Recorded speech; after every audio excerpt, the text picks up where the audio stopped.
Oi pessoal, mais um vídeo do canal. Vamos falar agora sobre processo penal e a matéria está dentro daquela playlist chamada competência. Então veremos hoje o último dos vídeos sobre isso e a ideia é foro prevalente, ou seja, já vimos competência e razão da matéria, competência e razão da prerrogativa de função e competência e razão do local. Vimos também a conexão e a continência, que são a junção dos casos, através de um tipo de ligação entre eles ou entre os agentes.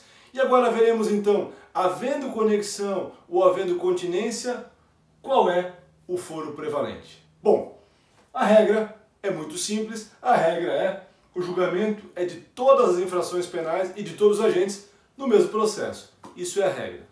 Bom, antes de entrar exclusivamente de foro prevalente, é preciso lembrar dessa tabela aqui, gente. Essa tabela aqui traz a ideia de como é que eu faço para determinar a competência de um só crime. E aí quando eu tenho crimes conexos, eu sou obrigado a fazer o quê? Esta operação aqui para cada um dos crimes, para daí depois sim verificar as questões do foro prevalente. Então lembrem-se, por favor, que isso aqui é fundamental para que eu possa prosseguir nessa ideia de foro prevalente. Então primeira operação, quando eu tenho vários crimes, eles são conexos entre si. Primeira operação é para cada crime chegar e cumprir essa tabelinha aqui. Lembrando, é claro, que primeiro eu pergunto a matéria do crime, depois se o acusado tem prerrogativa de função, claro, se as setinhas forem sempre em direção à setinha azul, isso para no tribunal respectivo, e se acontecer setinhas pretas, eu vou perguntar então o local da consumação do delito. Dois detalhes só para relembrar, esse asterisco diz respeito àquela questão ligada à ação penal 937, na qual o Supremo disse que só julgaria casos em que um parlamentar comete o crime durante o mandato e com relação a ele. O asterisco se dá por quê? Porque não sabemos disso para relação a outras autoridades que não aqueles que foram eleitos. Então, por exemplo, um juiz, um promotor, um ministro cometeu um crime, vai ser necessária essa relação com a função ou não? E esse asterisco de baixo aqui é para lembrar também que a questão da consumação só tem aquela exceção ligada ao crime plurilocal, que aí vai no local da ação. Então, relembrando essa tabela aqui, agora vamos sim à ideia do foro prevalente. Bom, então a regra, como eu falei anteriormente, é julgar todas as pessoas e todos os crimes no mesmo processo. Bom, e aí a lei traz duas exceções obrigatórias no artigo 79 do Código de Processo Penal. Repito, artigo 79, Código de Processo Penal. Então ele fala o seguinte, tá? No concurso entre jurisdição comum e militar, pela regra do 79, haveria o quê? A separação dos procedimentos. Ocorre que, já falamos sobre isso quando falamos lá no videozinho de competência em razão da matéria, que nós tivemos uma alteração em relação aos crimes julgados pela Justiça Militar, porque foi alterado o artigo 9º do Código Penal Militar, e agora a Justiça Militar julga crimes militares e crimes comuns praticados por militares em serviço. E, portanto, esta regra aqui do inciso 1 já não é mais absoluta. Então, se o militar cometer crimes comuns e crimes militares, vai haver sim a união dos processos, julgados todos onde? Na Justiça Militar, porque ela vai prevalecer. Por que o asterisco? Porque ele permanece ainda. Como permanece ainda? Imagine, por exemplo, que um civil pratique em concurso com o militar crimes comuns e também a questão dos crimes militares. Nesse caso, haverá obrigatoriamente separação. Por quê? Porque o civil não pode ser julgado na Justiça Militar Estadual e na Militar Federal só se for crime contra patrimônio, lembra, das Forças Armadas. Bom, esse caso que está aqui é interessante, eu achei interessante, configura competência aqui 164.480, é uma questão que foi julgada, um soldado da aeronáutica teve a sua casa furtada e de lá levaram um cortador de grama que pertencia à aeronáutica e bens pessoais do soldado. O que entendeu o STJ? Que deveria sim obrigatoriamente separar os processos. Ou seja, foi para a Justiça Militar Federal o furto do cortador de grama e para a Justiça Comum o furto dos bens pessoais do soldado. Se por acaso o soldado tivesse furtado o cortador de grama e os bens de outro soldado, aí iria tudo para onde? paramilitar. Bom, o inciso 2 do 79 não mudou nada e aqui sim a obrigatória separação. E por quê? Porque vejam, eu vou ter jurisdição comum e a questão de quem? Menores. E aí aqui obrigatoriamente separa. Então, se eu tenho menores de idade e maiores de idade praticando crimes juntos, vai acontecer uma obrigatória cisão dos casos, porque os maiores são processados conforme as sanções do Código Penal e o procedimento do Código de Processo Penal, e os menores são sancionados com as medidas alternativas, as medidas socioeducativas do ECA, com também o procedimento do ECA. Por isso, obrigatoriamente faz o quê? Separam os processos.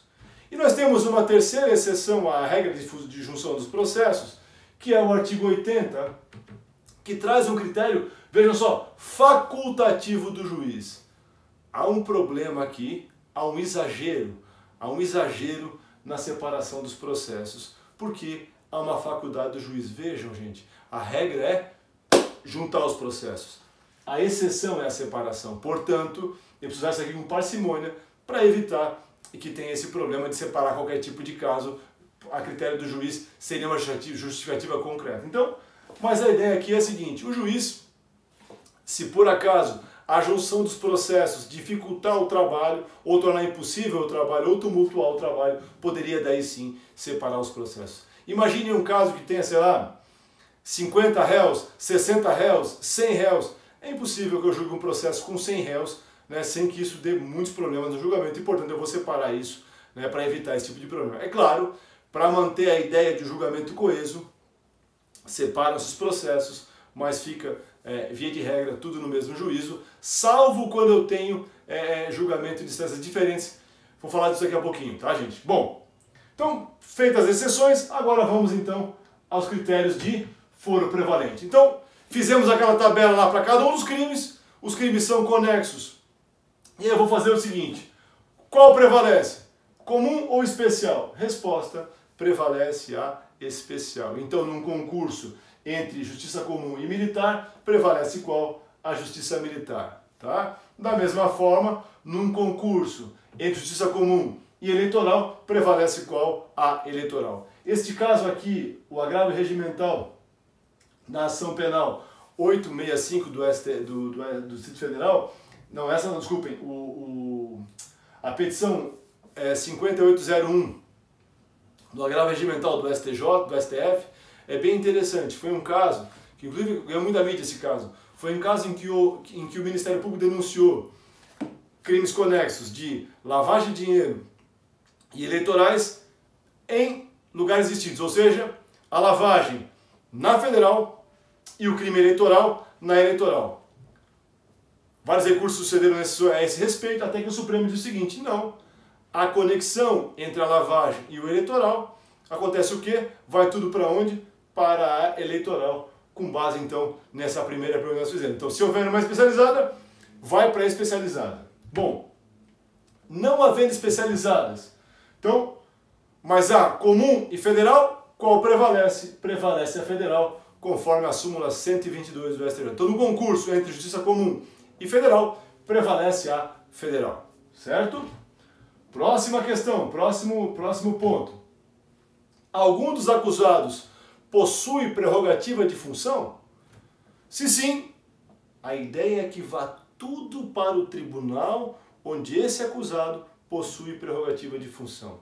E aí, neste tribunal, conforme o agravo de petição 7942, o tribunal pode dividir o procedimento, mantendo só no tribunal aquele que tem prerrogativa e mandando para o primeiro grau aqueles que não têm, com base no artigo 80 do CPP. Então, o artigo 80 possibilita o julgador fazer o quê? Separar os procedimentos. E nesse caso aqui, quando eu tenho prerrogativa de função e pessoas sem, o tribunal então pode, se for o caso, desmembrar. Mas esse papel é do tribunal ao qual o sujeito vai ser julgado. Então vai todo mundo para lá, chegando lá o tribunal pode, se for o caso, determinar a cisão dos procedimentos. Bom, próximo ponto. Algum dos casos é contra a vida? Porque se houver tribunal do júri, ele atrai os outros crimes para julgamento do júri. Porque o júri julga o quê? Julga os crimes dolosos contra a vida e os conexos. Há uma questão interessante aqui sobre a prerrogativa de função, prevista onde? Na Constituição Estadual. E por quê? Porque o tribunal do júri ele está previsto na Constituição Federal.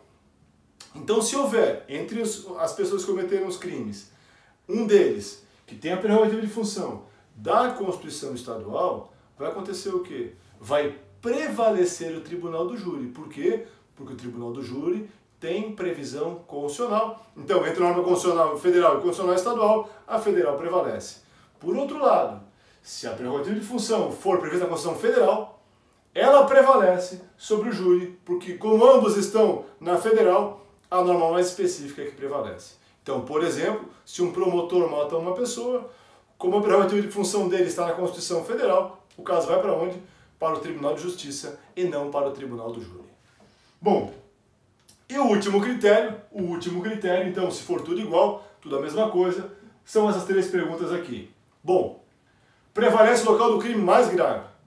Qual é o crime mais grave? Fácil, o que tem a maior pena. Qual pena? Pena máxima. Então, eu olho primeiro a pena máxima.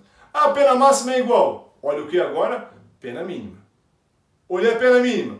Quem tiver a maior pena mínima é o crime mais grave. Ah, são iguais. Bom, reclusão é mais grave que detenção, que é mais grave que prisão simples. Bom, é tudo igual. Aí eu vou para o segundo critério.